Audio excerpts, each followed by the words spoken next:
So let's continue and understand the rest part of the zone configuration file. So this is my forward lookup zone. So here you can see I have mentioned name server information. So here you have to put the entry for your name server with the name and IP as well. So here you can see that I have mentioned in and as my name server, and this is the complete name of my DNS server, that is server.a.example.com. And I do have one name server available, that is workstation.example.com, and this is my mail server.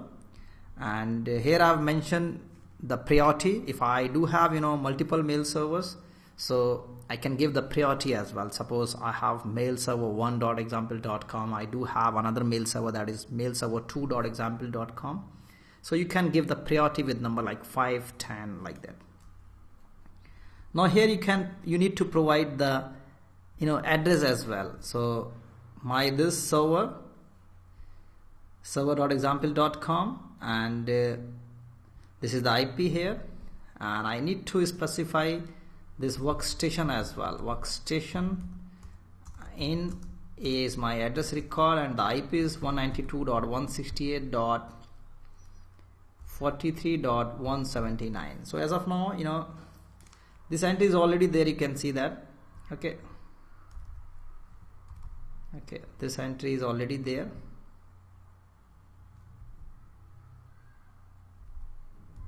Okay, and I have given one canonical name for my this.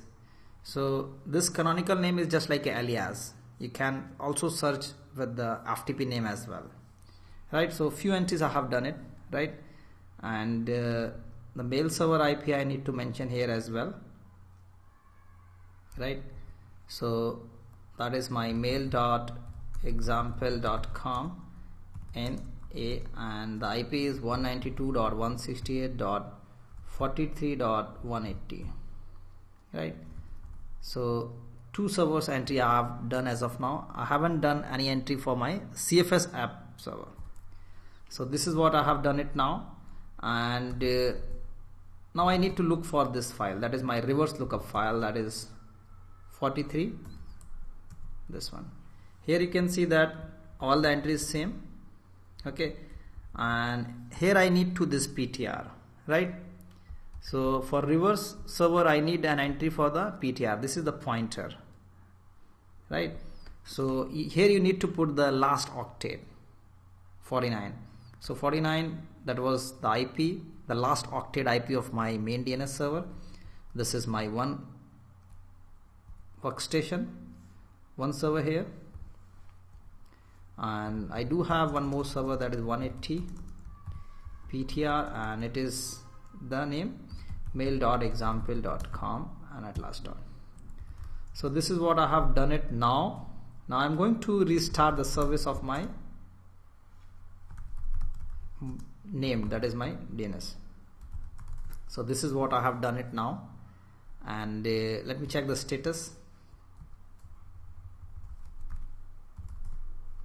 All looks fine now, right? And I'm going to edit this file resolve.conf, and I need to put entry this name server. Here I need to put the entry of my DNS server. So the IP of my DNS is this one, 49, right?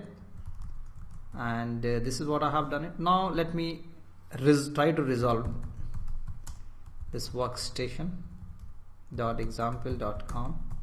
I'm getting an output here. Let me cross verify with that server.example.com. I'm getting an output as well with server also with workstation.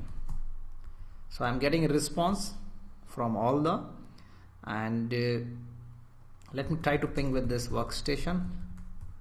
I'm getting a response as well. Let me remove the entries from etc host file. Okay, it's already removed, you can see that. Let me complete. So I do not have any entry in my etc host file, even though you can see that I am able to ping this. So it is getting an information from the DNS entry, right? Suppose I want to ping this my CFS app, you can see that. So the IP of my CFS is 192.168.43.158. So I am getting a response here, but if I'll try to ping that one with this CFS app, the name is CFS app. Here at the last you can see CFS app.example.com. I'm not able to do it. So for that, again I need to put the entry in my this file, and here I need to put an entry like this one, @ in name server is my this one CFS app.example.com dot, and the IP is my CFS app. You can put full name as well, but the domain we have already mentioned example.com, so you need not to put the complete name here.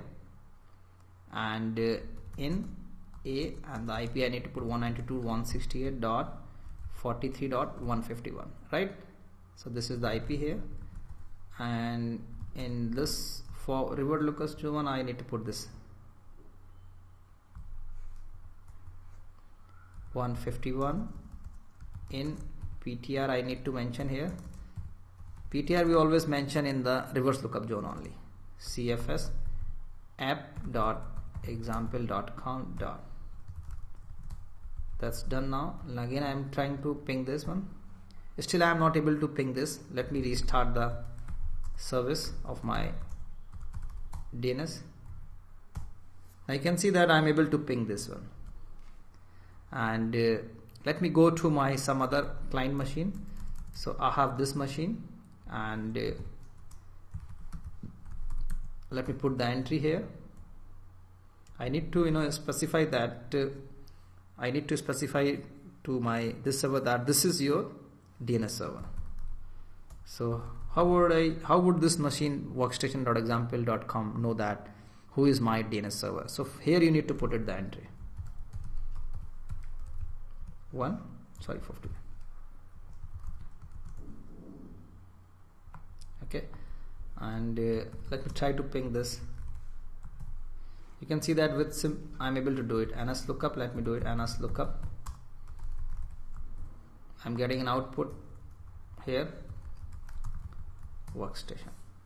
So you can see that my DNS is configured now, and here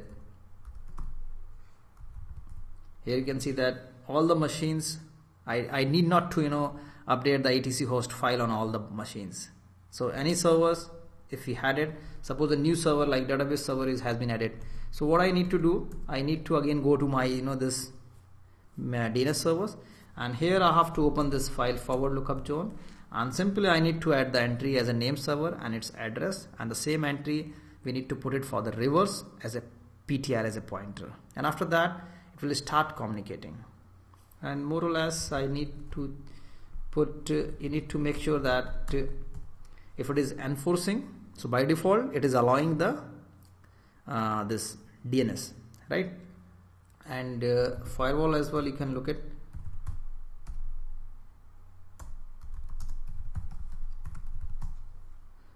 So here you can see that in the firewall I have added 53 ports. If this 53 port is not added here, so what will happen? Your clients would not able to communicate to the servers, because the firewall will blocking, because the client request will always hit for the 53 ports for DNS. So I've already added 53 port for this. Okay, so friend, that's all for this lecture. Hope you have understand the functionality of DNS. So this is very simple idea about DNS. So you can start creating the DNS from your environment as well. So thanks for watching, and if you have time, please join with the next lecture.